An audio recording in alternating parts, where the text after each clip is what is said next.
RT अंतर्गत निवड झालेल्या विद्यार्थ्यांची यादी 10 एप्रिल रोजी जाहीर झाल्यानंतर कागदपत्र पडताळणी आणि प्रवेश निश्चितीची प्रक्रिया सुरू झाली आहे. मात्र या प्रक्रियेत मोठा गोंधळ समोर येतोय.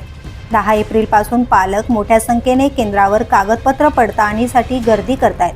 अनेक पालकांची पडताळणी पूर्ण झाली असली तरी अधिकृत संकेतस्थळावर त्यांचे स्टेटस अजूनही पेंडिंग दाखवले जात आहेत.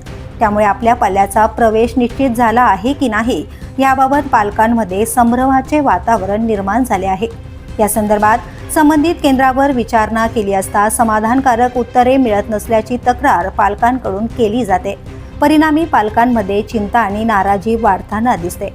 शिक्षण हक्क कायद्याअंतर्गत आर्थिकदृष्ट्या दुर्बल आणि वंचित घटकातील विद्यार्थ्यांना खासगी शाळांमध्ये 25% राखीव जागांवर मोफत प्रवेश दिला जातो.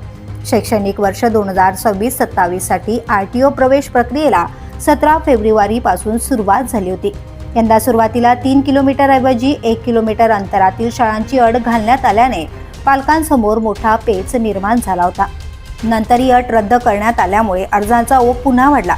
ठाणे जिल्ह्यात 11,754 जागांसाठी तब्बल 25,021 अर्ज दाखल झाले. त्यापैकी 10,578 विद्यार्थ्यांची 10 एप्रिल रोजी सोडत पद्धतीने निवड करण्यात आली. निवड झालेल्या विद्यार्थ्यांना 11 ते 20 एप्रिल दरम्यान कागदपत्र पडताळणी आणि प्रवेश निश्चितीसाठी मुदत देण्यात आली होती.